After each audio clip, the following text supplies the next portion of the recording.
Good afternoon, everyone, and thank you all for joining us today for our marketing masterclass. By way of introduction, I'm Mimi Dejanovska. I'm one of the customer success managers here at the Workout, in specific heading our international hubs in Europe and MENA. We're a global network of independents, freelancers, consultants, and advisors that work across the marketing, PR, and communications mix. Our award-winning digital platform connects businesses globally to the talent they need and when they need it. I'm delighted to be joined today by Rob Gotlieb, one of our members. Rob is an interim CMO and growth marketer with 20 years of experience building highly engaged customers for the world's most disruptive entertainment brands such as Marmalade Game Studio, Warner Media, CogX, Boss Studios, among others.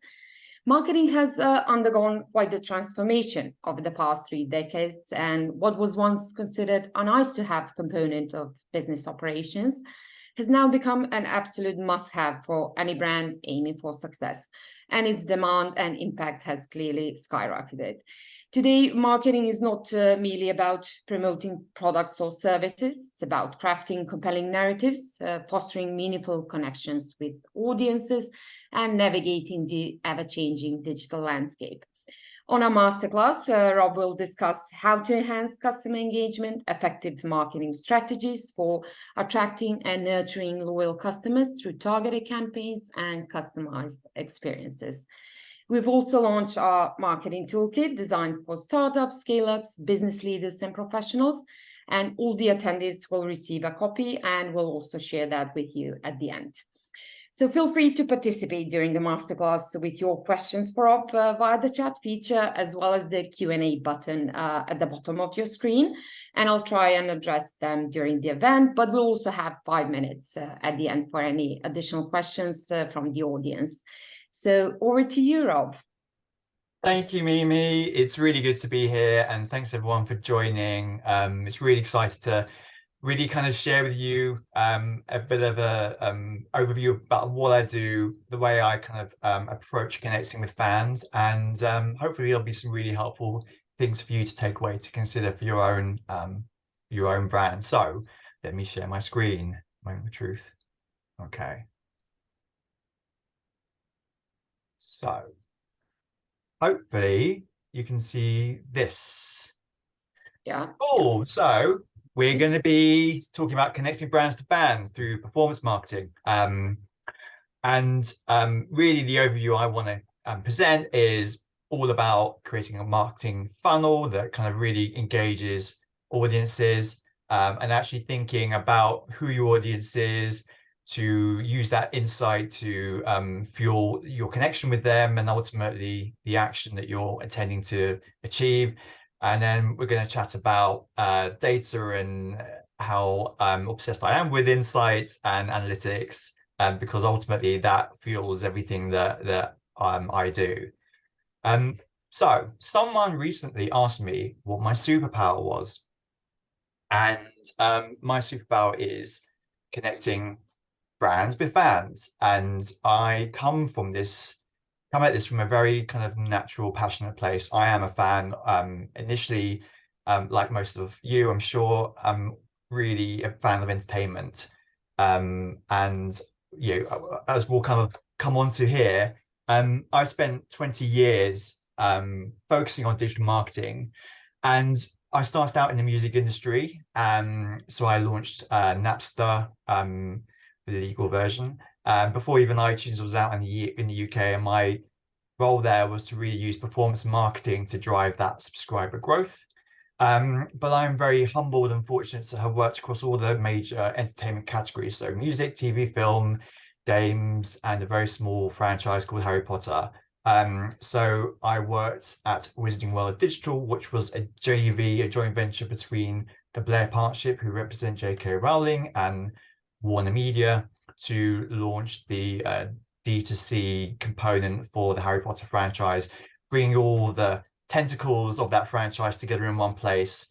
And that was wizardingworld.com, launched an app, mobile site, app, website, subscription, product, registration, lots of other kind of platforms, and drove 24 million registrations in 12 months. And you can see the other two monkeys there. They're my two children, and my other passion is running, and I'm training for my first ultra marathon next summer. So whoever wants to go for a fun run, hit me up.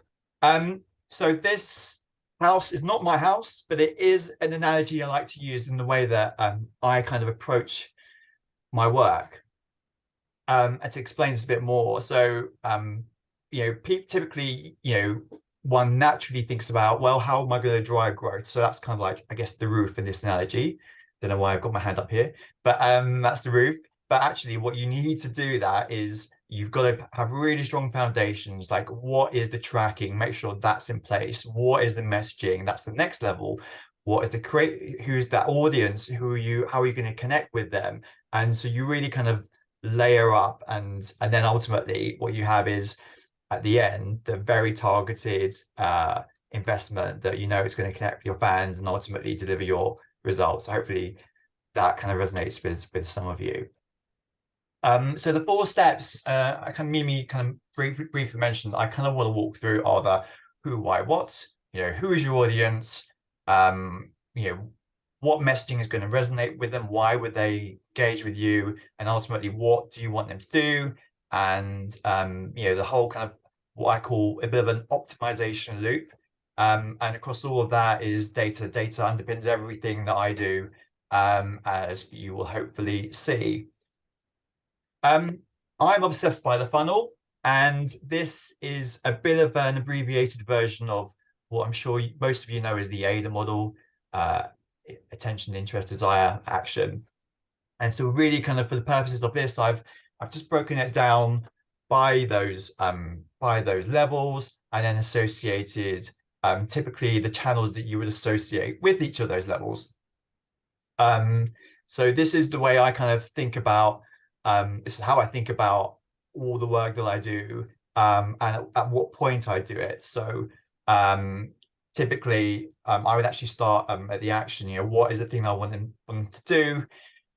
And then obviously, what are the channels that I can use to drive consideration? Ultimately, what is the how are we going to be driving that top of the funnel awareness?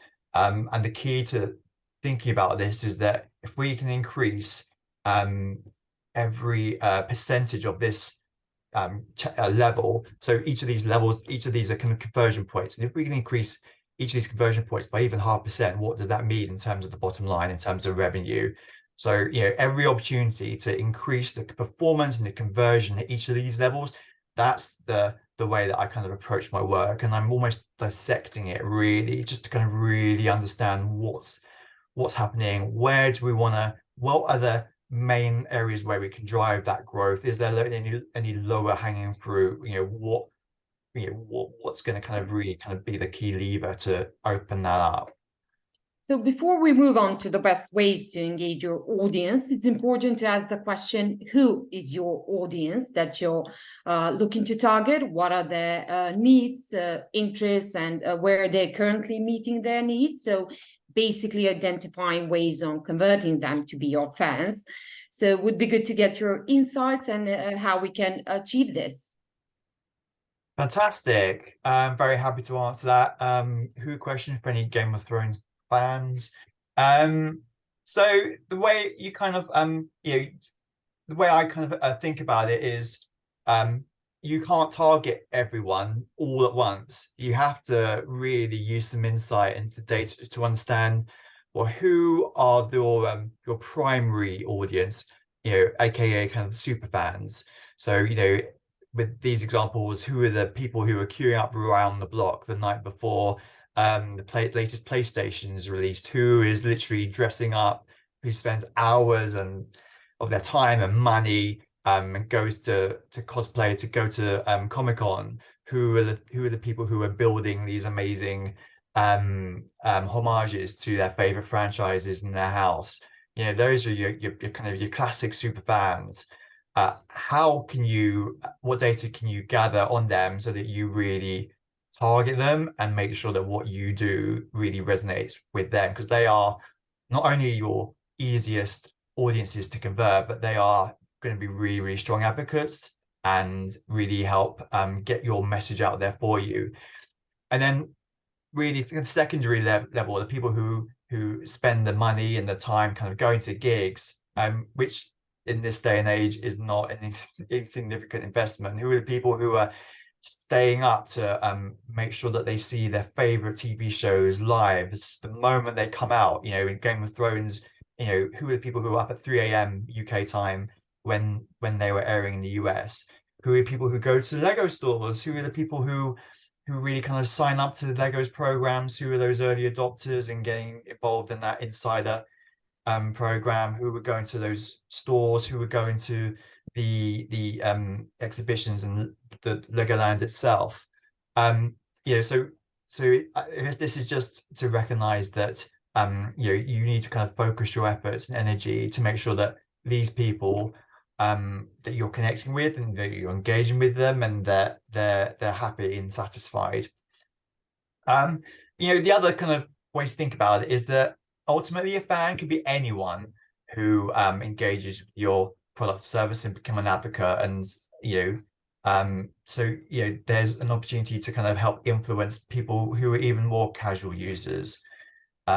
So that's not to kind of let down our guard and think that just because they're not a super fan doesn't mean that we don't really care about what they think and kind of what that relationship looks like. And it is a relationship. So how do we identify them? I talked about all these people, and you know, there are ways and tools and channels that we can use to make sure we connect with them. So if we're in a fortunate position where for instance with Harry Potter, there's an awful lot of data available about those people who have opted into free mail purposes at pottermore.com. So how can we segment those that data to kind of really think about how to isolate those different tiers? What's the, you know, the way to think about that is how can we when we have that data, how can we track their behavior on site, and also how often do they open up emails that we send them? But of course, you know, we're not all in that very fortunate position where we have a massive amount of data. So really in that situation, the way I would approach it is to launch a survey, and that can be a pop-up on your website, an in-app pop-up, and invite people to share data with you. And you can do that through some kind of really simple incentive, like who doesn't want a chance to win an £100 Amazon voucher? I do. And you know, you can kind of get quite a lot of data, and I'm a massive fan of using Typeform, which I'm sure you're all very, very familiar with. I just think it's easy to create those, but also importantly, it's easy for audiences to fill those in. So it's a win-win. And then of course, sorry to interrupt, we Yeah. have referencing this, we have a question from the audience. So Brilliant. can you also apply this to B2B businesses, and what differences would you make in terms of your approach and setup? That's a really, really great question. And I think actually, you know, what I would say is that this framework can be applied to B2B. And actually, the connection that I have with the work crowd is that I've just completed a project with CogX, who, as you probably know, is a very well-known AI event business, and they're a kind of essentially a B2B customer. So the difference is there's not many. I think it comes down to the channels, for instance. So in CogX or B2B, I would say that LinkedIn is a more relevant channel than someone like TikTok or Meta. But the framework and the process, absolutely, I would apply the same format with some kind of nuanced tweaks. Yeah. And also, are there any AI tools that you use to help with some of the things in research or analytics, maybe? Oh, AI! I knew this would come up. I'm a massive fan of AI, and I think that it really does help kind of unlock ways for us to be more efficient. So, like everyone, I've been using ChatGPT, and I find that it's helpful to give some inspiration in terms of content that I want to create. And then I've also been playing with some image AI creation tool. There's a really, really cool app called Remix. So please do check that out. And also Leonardo.ai. And they're really helpful to kind of create some images. Research isn't something that beyond ChatGPT I've used, but yeah, honestly, this is such a fast-moving space, and I love that it's kind of changing and new things are coming up all the time. Yeah. Well, in terms of, we also had from one of our attendees, he suggested Multitude for doing online research as a tool, allowing companies and brands to use YouTube influencers to ask their audiences. Seems to be a faster method to do market research. So yeah, I don't know if you've come across that one as well. No, but after this, I know what I'm going to be doing. I'm going to be checking that out. So thanks for sharing that tip. Excellent. So just going back to the slides, unless there's any other questions, but please do keep them coming. There's some amazing kind of just research on the web. So people like GWI, Statista, if I want to look at some industry trends, they're my go-to. But then, if I've worked with a charity recently, so those sources will vary by sector. So CAF and Ofcom are more kind of relevant there. And research in terms of Meta, and we'll come on to that, but it's such a powerful tool that, as we all know, it's easy to kind of target people that you're willing to that you're wanting to kind of approach and engage them with some kind of a survey. So I guess it's similar to surveying existing customers. You can target people who you're wanting to approach on Meta and invite them to give you feedback that way. And then, yeah, you mentioned Mimi Analytics. First party, I mean, GA is just everything. You can get some amazing insights from that. That's obviously first party data, but third party, I'm a massive fan of SimilarWeb, which is a tool that not a lot of people are familiar with, but it's really, really cool. Even if you don't subscribe to it, you can basically look up a site on it, and you can see kind of what the demographic is on those visitors, the types of topics that people come to that site for, and your competitors, how you compare with those. So all of this data helps you to kind of build up a picture of, okay, what are the main goals of my audience? What their motivations, their reason for coming up, or also connecting with me, and ultimately what's their attitudes. And this is really helpful information. It's like your base level. And I would say when I start working with clients, I always really, first thing is just, who is my audience? That is that's my go-to, my first question, and the first thing I focus on, because if you've got your audience right, then everything kind of builds up from that. It's essential. So one of the audience, sorry, speaking about audiences, before we move on, the name of the website that you mentioned, if you can just let us know once again, so that is it SimilarWeb? Is that the one? It's in my, I don't know if you can see my cursor, but it's this one. Is that what the question was asking for? It's from one of the attendees, but yeah, we can address it later on as well after the absolutely. If in case that's not the website. Obviously, a lot of online tools we're mentioning here, referencing websites. So yeah, we can address that after the event as well. So yeah, actually, that's the one. Okay, great. Perfect. Very cool. Happy to help.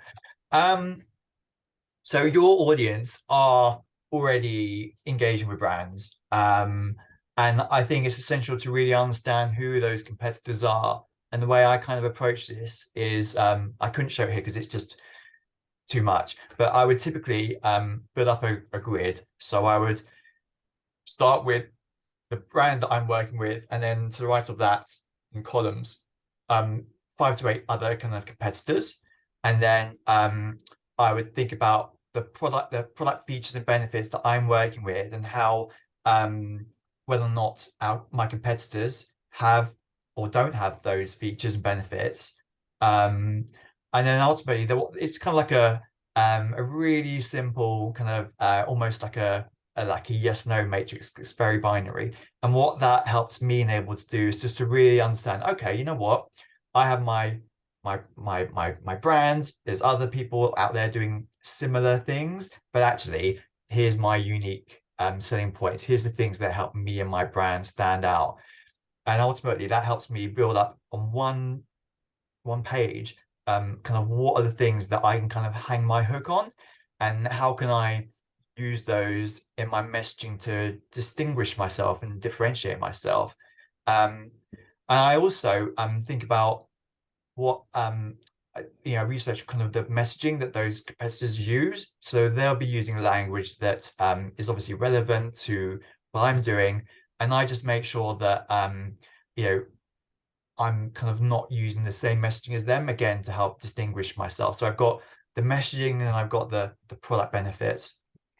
So we've gone through the why, and now moving to section what. So in terms of what are some of the methods that you can use in connecting your brand to fans through performance marketing, but also having that integrated approach for activating and amplifying your efforts as well through social media. So yeah, would be good to know more about that one as well. Very cool. Why and for people who are Simon Sinek fans out there, you'll know the very famous YouTube video or TED presentation that he's done with, people should start with the why. Why should your audience connect with you? This really kind of ties into how, as a brand, I make sure that I am positioning myself to connect with my audience. So on the next slide, you'll see a bit of a framework that I typically use. But this kind of goes back to what I was saying, that great brands are really kind of formed up of having a very clear positioning, that's something that differentiates themselves, that's something that's inspiring, but also things they can back up. What are the ways that we can kind of make that really clear and simple to use, and ultimately, how can we position ourselves so that we're kind of executing that very clear message time and time again, and how does that work across different formats and different mediums? So this is an example, not of some work that I've done, I wish. I haven't worked with Nike, but this is kind of what I call the bullseye framework. So it kind of takes what we were chatting about in the previous slide, and the way I kind of approach this, you've got the outer circle, and the top half of that is kind of like, if you think about yourself as Nike or your brand, what are the values that you stand for? So I think it's fair to say that Nike, their values are about achievement, winning, freedom for self-expression and self-belief. But if Nike was a person, how would they behave? They would be irreverent, they would be creative and have flair, they would be naturally gifted and pretty cool. So you've got a picture of who you are as a brand, what you stand for, and then the inner circle. I kind of tend to start on the left, and then just this takes what we were saying from the previous slides about building that matrix. What are the main benefits that you have determined to help you stand out? So Nike, they make you look stylish, confident, and help you perform. And on the right, you've got things that substantiate each of those claims. So they essentially are like a mirror to that benefit. So benefit makes you look stylish. How do we substantiate that? We substantiate that through a pure, modern, fluid design. Benefit, make you confident. Oh, how can we back that up? Well, we back that up through sponsorship of sports stars and teams who rewrite the rules, etc. So, all of this kind of helps me distill the positioning and the proposition of where I want to present myself. So, there's a lot of this kind of go back to, again, the layering approach. I've got my audience. I know who they are. Here is how I can kind of associate myself as a brand with them. And so here's my proposition. So in this case, for Nike, it's the best sports gear used by the best sports people that inspire you to go beyond yourself. And then the essence is really key. So, it's a case of really taking all this this data, this insight, and if you had to sum up Nike's essence in one single word, which is really hard to do, what would that be? And I think that is inspiration. And what is this? Why are we going through that exercise? Because you as a brand manager will take this exercise and you will then craft messaging using all of this information and this approach. So I don't think I need to say that Nike did a pretty good job at coming up with "Just Do It." That's their tagline. And I'm not saying they use this exact approach, but it's a framework for you to rather than can you imagine just going in a studio room one day and be like, okay, we need a tagline. Okay, let's just do it. It's much more involved than that. And it's this kind of approach, I think, is a bit of a way to really kind of build on the insights that you can get from the information and hopefully get something that is going to resonate with your audience. So, I know who my audience is. I've got messaging that is going to resonate with them because I've got the data and I've gone through the exercise. What are the things we're going to do to actually take that and go out there and connect with fans and all our audience. And that is really kind of where the sharp end of performance marketing comes into play. So the thing I love about performance marketing is that it's a mindset that helps you to really focus on the investment that you're making in both time, but also really money, to make sure that you have got a clear objective and the investment that you're making in different ads and different channels, how is it performing against that investment? And it's really about taking the insights that we've got from data and then using that to kind of create a targeting approach to take that investment and focus that on your audience demographics. So that you're reaching the right people rather than just saying to all sports fans, I'm Nike. And actually the way that you approach it, I typically approach it is, start small, get the insights that you need, and then just grow from that. And it's completely scalable.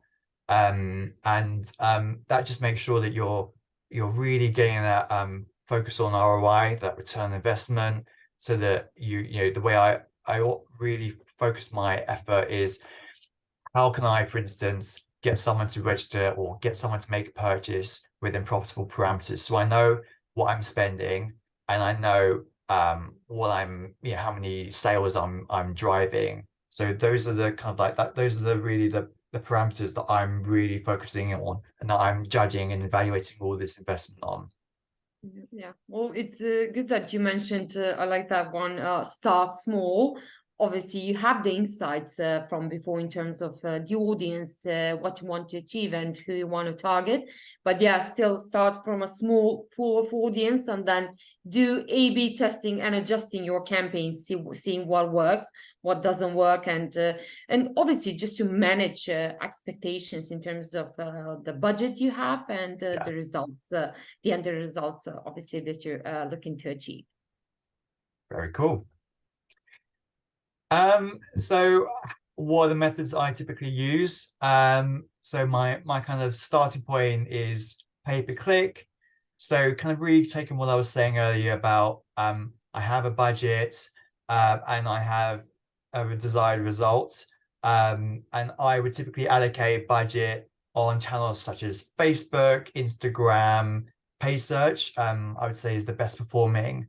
So I take that investment in those channels and make sure that I have the tracking in place, which we'll talk about a bit later, to essentially track the investment, how it's performing. So if I'm bidding on a keyword, I'm getting a click there, it's going to my site, but actually is it driving a sale? And that kind of overview of that investment is really kind of is the foundation and underpins everything that performance marketing is.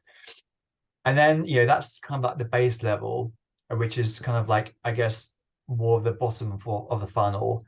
And, as we kind of go on to target the top of the funnel, that's when working with influencers comes into play. And the role of influencers has grown so much over the last 5 to 10 years. It's incredible, the impact that they have and the importance that they have.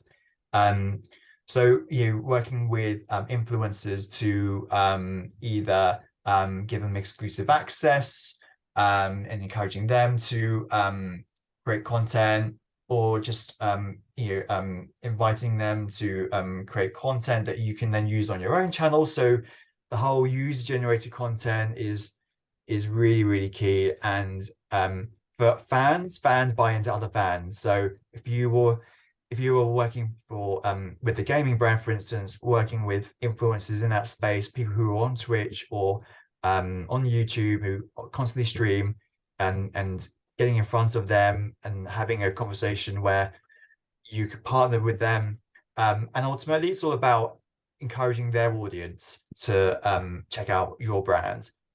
So just about the influences, we've had a question from the audience. Where are you finding the affiliate marketing programs that work better for the UK and also than for the USA? Also, have you found any self-serve platforms for finding influencers, or do you only suggest using influencers agencies to broker the deals? Both great questions. On the affiliate marketing side, people like Awin and Skimlinks are really, really popular. And you could typically work with affiliate networks in two ways. It is about going onto their network and seeing which of their affiliates are kind of most relevant to your program. But then also you can actually bring in partners to those networks.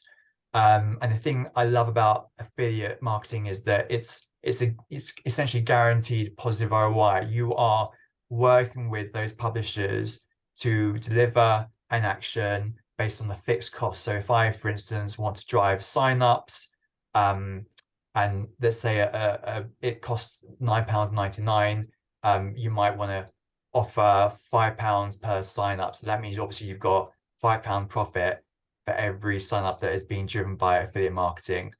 I have done both in affiliate marketing, so I've kind of used network, but I've also, back in the day when I was at Napster, for instance, I used Commission Junction, and I was the one kind of going in and working directly to bring in partners to use that, essentially that tracking and rewards platform to drive guarantee results. Mm-hmm.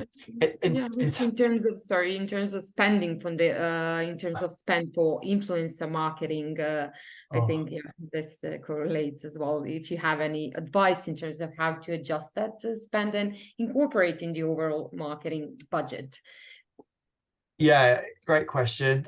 Honestly, this isn't a cop-out, but it varies according to what your objective is, what your brand, who your brand is, kind of what, well, not your brand, sorry, what category you're working in and what your objectives are. It's really hard to, I'm really sorry, I can't give a specific answer on that. It really does vary by client. Your other question about are there any particular affiliate influencer networks? It's something that I don't have any particular networks to recommend, but it's something that I'm constantly kind of exploring, and it's such an active space, and there's so many networks, and it really does vary by objective. So happy to kind of come back to you separately on that question offline. Yeah, and just conscious of the time. Obviously, there have been a few more questions, but yeah, we'll leave a few minutes at the end just to answer those. Hopefully, we'll have time. Yeah. Retargeting has become really, really important. So, for instance, when I was at Harry Potter, I was using retargeting campaigns quite a bit. So people who came to a product page, for instance, and who didn't convert, for those who opted in, there's using the metapixel, I was able to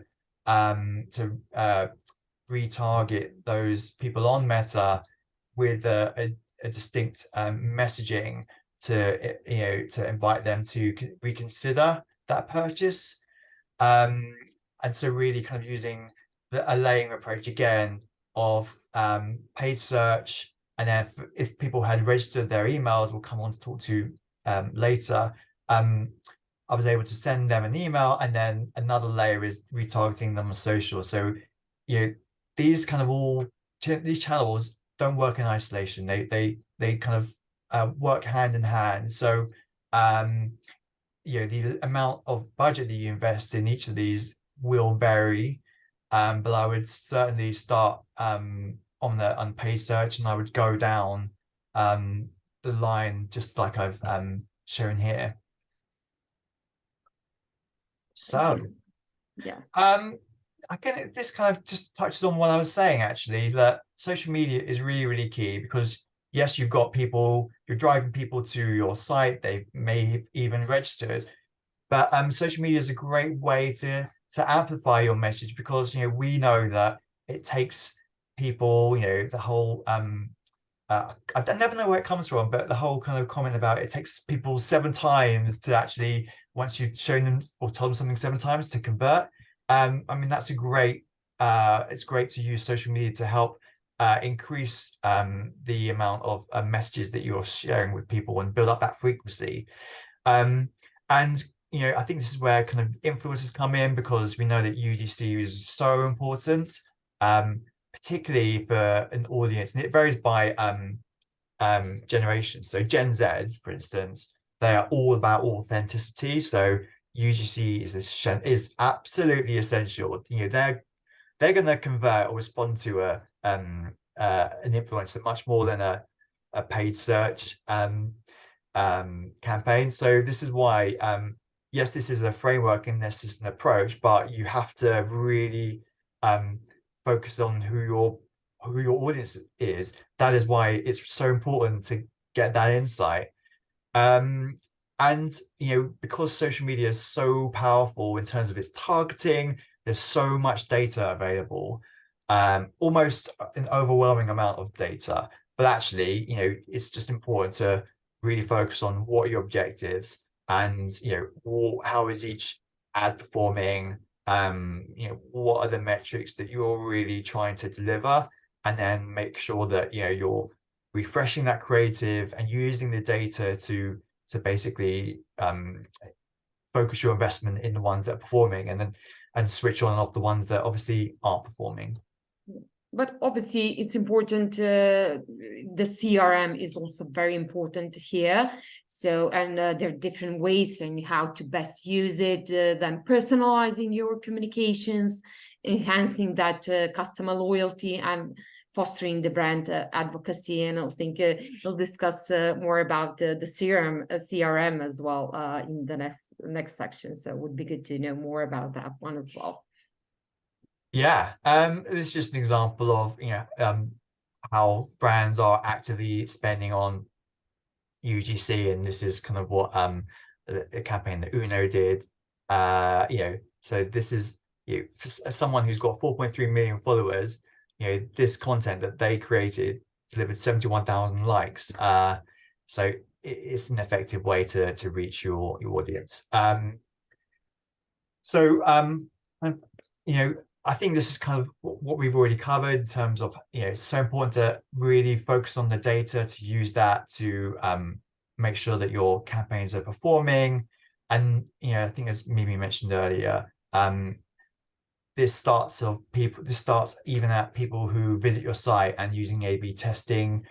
You can test various elements in terms of messaging, creative, even color, call to action. What are the things that are gonna what's the most effective way to deliver your action, and kind of like, how can you look at each of those steps to increase the conversion rate, and messaging as well. That kind of ties into different messaging over different points. So we'll come on to CRM shortly, but just I think a final word on performance marketing. Attribution is so essential. Typically, it's really hard to kind of accurately measure campaigns, because there's different analytics tools and measurements. So you've got everything from Metapixel to TikTok's tracking to Google Analytics, then you've probably got some third-party data. So it's just like, oh my gosh, how are you going to really kind of focus on where do you want to focus on driving that performance, and what the things that you are going to be relying on. And I think particularly for affiliates, it's quite often that fraud is sadly a bit of an issue. So you can't just set up affiliate networks in particular and just let them roll out. You have to constantly monitor for fraud. And then from a Google Analytics perspective, you do get quite often bots who kind of like, so you see some spike in your traffic, and just really to kind of I guess this is all about understanding the data.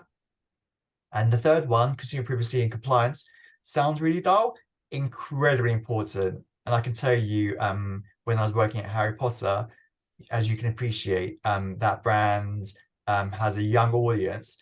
There are very, very clear restrictions upon data, and make sure that you are not tracking people who are under the age of majority.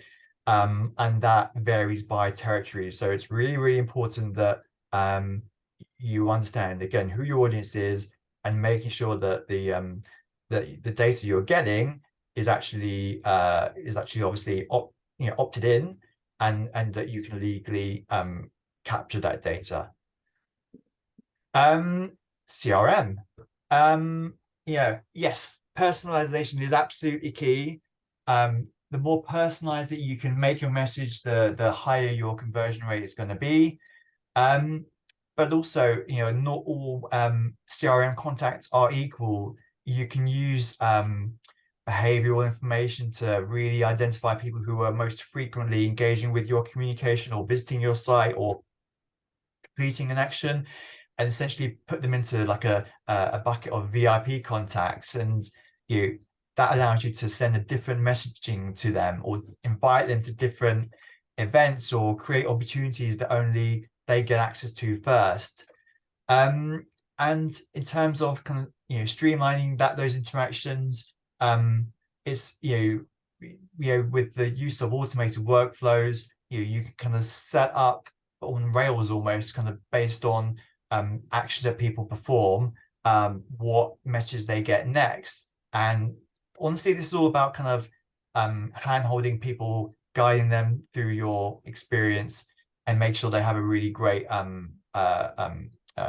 feeling, and that they are ultimately, you're nurturing them to complete an action. So the way I kind of approach using CRM is, firstly, driving the opt-in email action. That is essential, because obviously you need to get their consent. Once you've got their consent, that unlocks a brilliant network of opportunities where you can do things we were talking previously about, segmenting your audience, and even kind of customizing the messaging and the creative that we'll come on to later for those different contacts. And actually, part of that segmentation is monitoring how they're, what sections of the site they're interacting with. Are they coming out of particular sequences? Are they dropping off? Where are they dropping off? So things like doing an abandoned checkout, that is a whole campaign in itself, which is a great way to kind of re-engage people. But then also, if people are kind of on a basic tier of your program, for instance, or your subscription program, being able to segment and upsell them based on knowing what they do and they don't have, encourages them to purchase. But even people who, for instance, when I was a Napster doing campaigns for lapsed subscribers, previously people who were subscribers who obviously stopped subscribing, and doing win-back campaigns and inviting them to come back with different messaging and potentially even pricing initiatives. That is a really great way of ultimately using an existing audience, because as we know, it's much more effective to work with people who already know our product or service, rather than try to get new people into the funnel. But then also, just keeping those people engaged. It's you can't, again, kind of going back to fans, this is a relationship. and you need to kind of maintain and nurture and grow that that relationship. So having things like a weekly newsletter, you know, every Wednesday, for instance, encouraging people to, knowing that it's like they can expect this email to drop at 9 a.m. and that's almost something for them to look forward to, particularly with fans. And then using pre-order emails to obviously kind of create FOMO and excitement about products that are coming up, and even to create awareness beforehand. All that plugs into your email service provider. So your it doesn't have to be something as complicated as Salesforce. It can be HubSpot or MailChimp, but you know, based on what you want to achieve, just understanding how that can plug into your email service provider so that you get all of those tools available is really, really key. And I believe you have a few more examples of personalization that you can share with us as well, because yeah, having those practical examples of how you can actually implement all of this into a campaign is always good and valuable. So. It always makes it more meaningful, doesn't it? So yeah. This is an example. Obviously, this is Harry Potter. So the information, the data I have from people is their name, their location, and what house they were in. And just with those 3 buckets of information, I was able to create something as creative as and powerful as this. So on the left, this is people who have not been sorted into a house, but actually, obviously, you've got the 4 houses from the left to right in the house colors. And you can't see it here, but each of these had a really cool kind of simple animation. So that, for instance, on the bravery, the mist, the smoke kind of just gently rose. But something like this was really helpful at connecting with fans and connecting with their identity and the relationship that they have with those fans. And it recognizes them. And, you know, it obviously performed really well because this spoke to individuals and they felt, you know, recognized, and that, you know, this was connect with them in the way that they were really passionate about. So, you know, it doesn't take a lot of information to come up with a creative campaign that does really appeal and resonate. Yeah.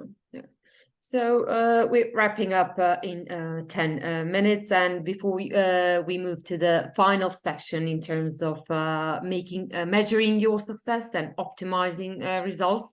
Obviously, it's important to have, as you mentioned earlier, it's important to have those data-driven insights to continuously improve your marketing funnel and to enhance ultimately your brand loyalty. So if you can quickly run through it as well and share your insights on it.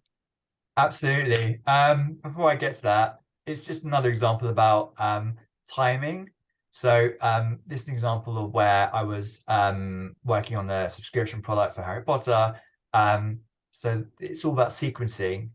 So some people who were registering with Harry Potter, they were having a weekly email. And then once they'd, at the appropriate time, I was able to then position the subscription product. And actually, you can see 2 versions here, one that was generic and one that was personalized. And I'll leave you to imagine which got the best conversion rate and leave it at that. So optimize, what does that mean? What does that look like? So this is an approach that, you know, we've all got a million channels at our disposal, but actually we can't do everything all at once. We really got to focus our investment so that we're getting the best performance from that and actually the best learnings from that. So the way I kind of typically approach this is it's the 40-40-20 rule. 40% of your effort on those core channels and 40% on the funnel, and then 20% you leave for experimenting, like, you know, just so you can kind of continue that testing and learning loop. But yeah, you typically take 6 of these channels from the outside that are most relevant, and then you kind of focus on them, and then you take the top 3, and then you obviously those are your main drivers of growth. So you know, just because you can't do everything all at the same time. And you know, of those channels, and you know, there's each of those performs a different objective. So some of those are focused more on the top of the funnel with awareness and then we move on to down to consideration, and then at the very bottom we've got kind of that that purchase focus. And this is just one way of trying to think about each of those channels in terms of their cost and volume and the ways that you can use them. And ultimately, some of these you can switch on and off, some of you can't. So it's just a really important consideration when you're thinking about your objectives and what channels you're going to use and how and when you're going to use them.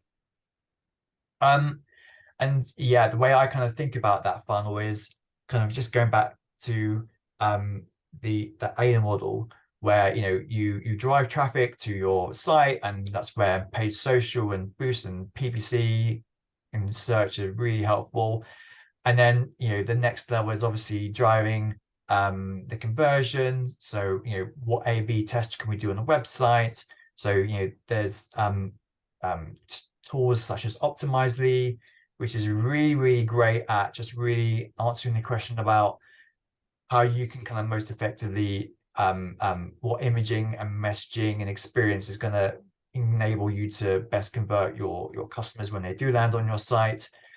And then once you've got them registered or on your site, you can either use in-app or email to encourage and nurture the action and ultimately drive your sale. And the kind of way I approach this is using that tracking is, I know how much I'm investing in paid social. I know what it's clicking through and converting at, and then what that's driving for me as a new user, and actually what it's driving as my cost per sale. So that is the thing that I'm kind of tracking at throughout all of this. Ultimately leading to that measuring of your success and how you can, the different elements you put into it, just to ultimately at the end to measure the success and the input you've given towards the end results. So yeah, brilliant. And in terms of measuring that success, there's a load of different metrics that I use. Some are obviously more important than others, but it's just measure, just being able to track and measure the success of your investment is really key. And making sure that you're getting that cost per download, cost per sale, cost per registration, and that you're seeing how that performs across each stage. And that data and that insight means that you can obviously tweak that level of spend appropriately to ultimately reduce your cost per action, and that's what we all want to achieve. And coming down to the end, basically, what would your top tips and tools be to basically in terms of performance marketing, just to make sure you have the right setup? So it would be good to hear your top tips at the end. When I work with brands, typically the biggest issue that they're experiencing is that their tracking is not set up, or set up correctly, or they're not utilizing that. That is so important, because as an interim CMO, fractional CMO, I rely on the data to drive my decision making. So if I don't have the reporting or tracking in place, it's really hard to make smart decisions. So that honestly is really key, to make sure that you have that capability. And then that you have those, if you, for instance, have the objective of driving a sale, making sure that event has been set up either in your Metapixel or actually in your Google Analytics, and making sure that it's really easy for you to measure the performance of your investment and effort against that conversion point. What are the channels that are converting best for you? And we can't be complacent. We know this is such a fast moving space. Things are happening all the time. There's new channels coming out, there's new tools that are becoming available. So honestly, I've been doing this for 20 years, and the whole continuous improvement key is it's been constant over that time. And I think that's actually really an exciting part of everything that we do, that we constantly can be growing and learning, and there's new tools and and tactics and hacks that we can kind of share with each other and just learn from. Yeah, definitely.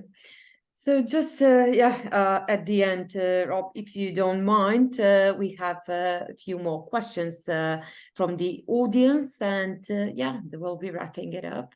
So from one of our attendees, from a personal perspective, as a traditional PR professional with 17 years of expertise in corp comms, I now feel I can give more value to my clients if I start combining PR with performance marketing. What would you advise in this case? Collaborating with a performance marketer or learning the performance marketing tools and methods myself?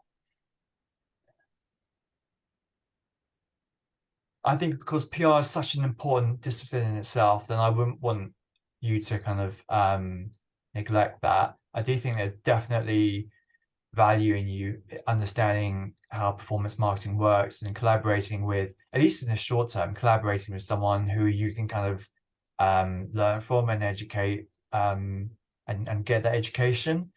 I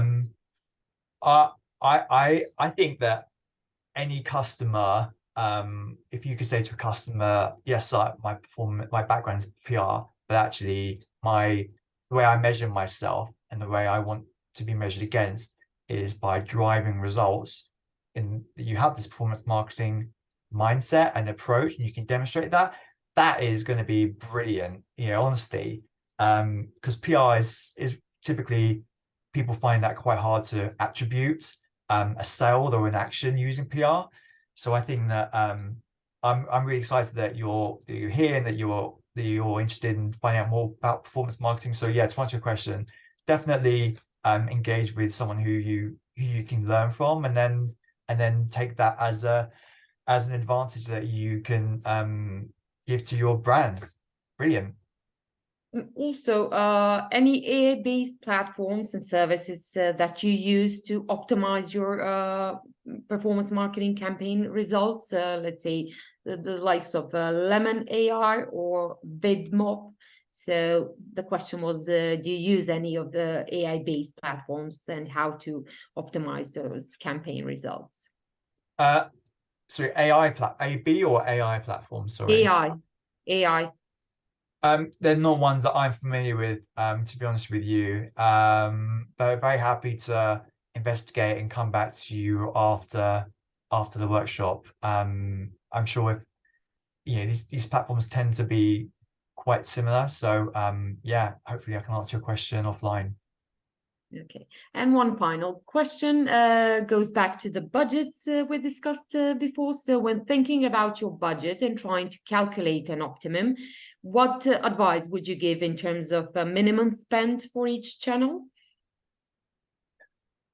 Good question. It obviously varies, but I would say that